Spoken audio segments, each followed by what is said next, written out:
Hi, my name is Joel, and I'm gonna be presenting upon Jessica Care Moore. Um, so introduction, she's an American poet born October 28th, 1971 in Detroit, Michigan. Um, Speaking about her legacy, um, what she's created for herself and for the people around her is institutions that benefit young artists and young creatives that are going to come after her and inhabit the space that she's making. Such spaces that she's making.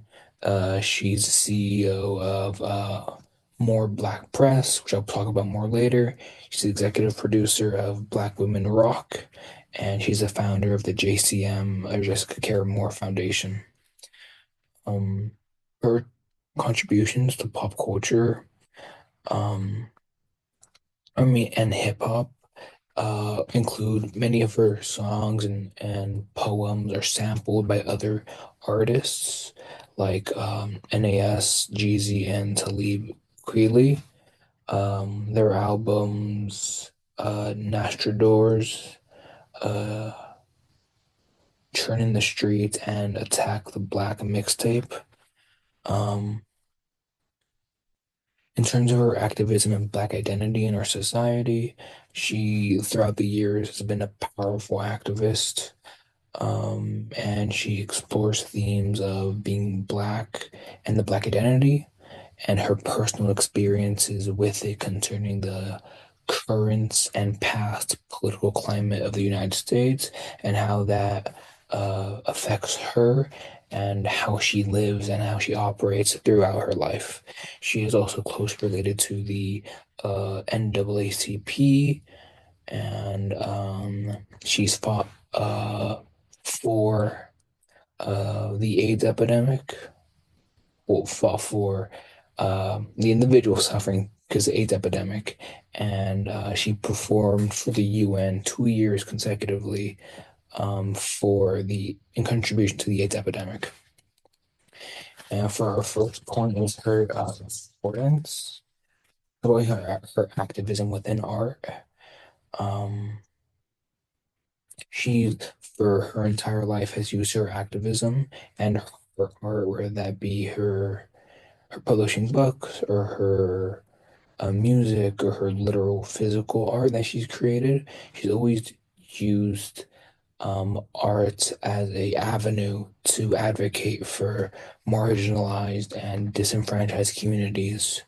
Um, and one of the main activist intersectionally marginalized community she fights for is Black women and women in general, especially Black women who are quite literally the most intersectionally oppressed individuals within American society. Um,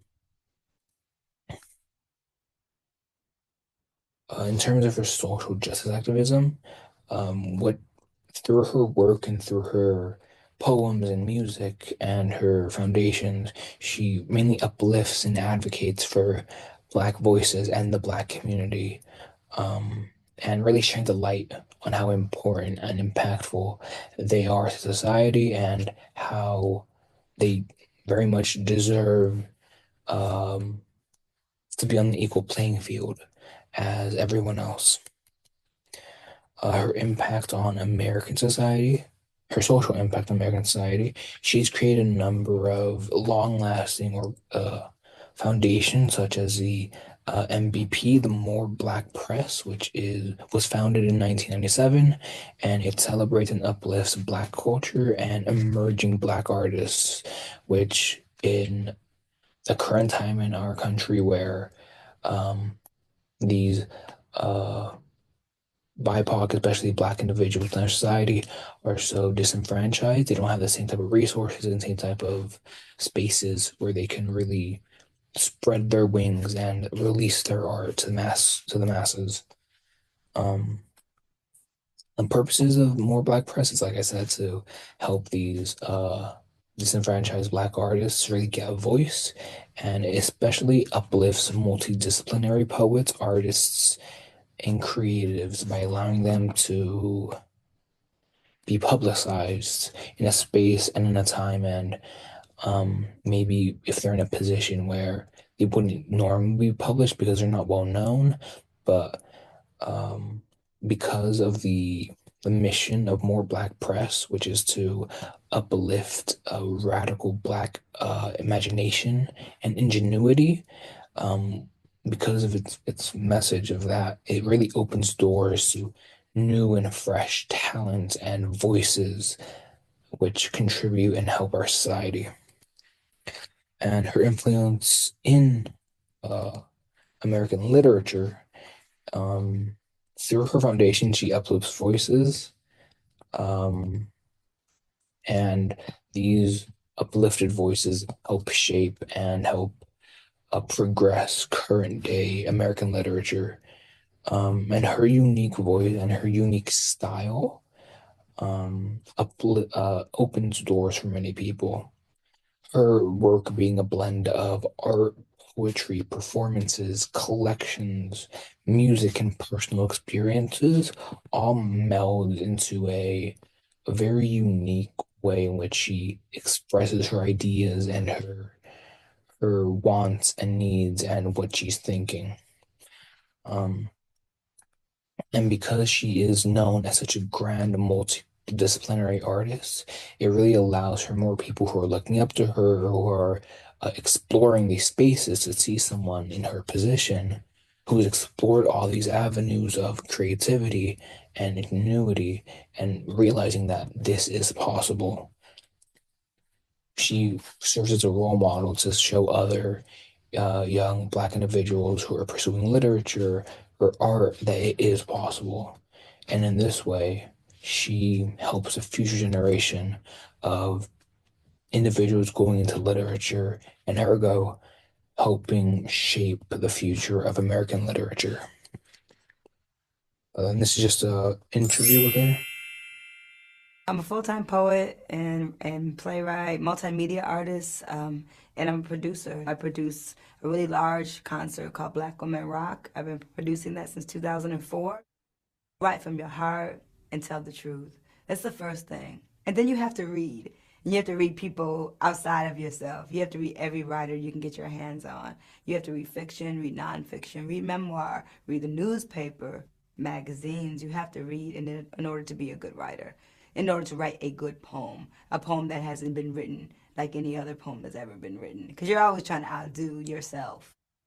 You have to find a way to get an audience to the place where you were when you were simply writing it. And that is the struggle, is to get people to feel how you felt when you wrote the poem, because you felt something strong when you actually wrote it, and now you're saying it. So you need to find a way to bring them back to that space. And that's also about being honest. You know, if the poem makes you cry, you should cry. If it's funny, then you should laugh. You know, if it makes you feel good, I need to feel that. Yeah, yeah, that was her 6 second performance and her importance in the 20th and 21st century. Within the 20th century, she was really building her name and paving her own way within the space. She really had to spend that time between her professional career, really making a name for herself. Um, and I think one of the biggest kickoffs of her solidifying her position within that space is winning the it's Showtime at the Apollo. Um, and once she won this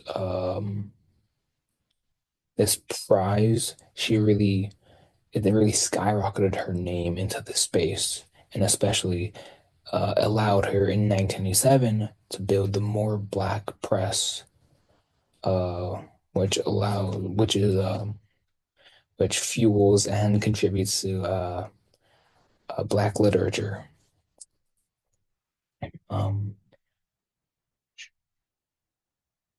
And this really solidified and helped her maintain and build her legacy, which in the future, in the 21st century, it really allowed her to, with what she made in the 20th century, um, They give her the freedom to explore and invest in other people and in other young creatives, like with the creation of the Jessica Moore Foundation in 2014. It really allowed her to build this space for other young Black creatives to really flourish, where in which where in her time she had to carve a name for herself because of the limited opportunities. Now, with all her success, she's really creating a bigger voice for herself and for the people around her. So I think her voice definitely has changed over the years, but I think it's remained a consistent positive force. Um, in the beginning, it was definitely more of her creating her own path and creating a space in which she can begin to outreach and grow her presence. And now it's become more of a solidified force, which is allowing her to greatly help other people. So it's remained this huge positive force, but now it's been transformed due to her her amazing success and her connection to the American literature canon. I think it all begins in her work with the Harlem Renaissance. Um, she was a very large um, presence within the Harlem Renaissance, especially, and especially within the Black arts movement. Um, and the Harlem Renaissance fundamentally changed the access and the opportunities that Black individuals had towards art and literature and even within positions in society. So within her heavily advocating within the Harlem Renaissance, I spelled that wrong.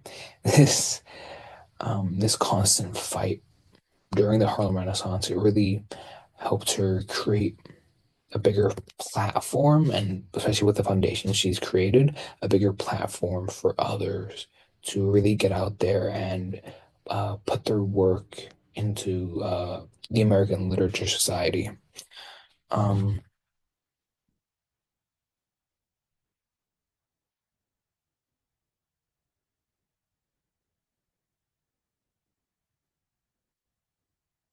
and because of what she's done and because of how much she's helped these movements, which then helped um, propel other Black individuals into um, the space of American literature.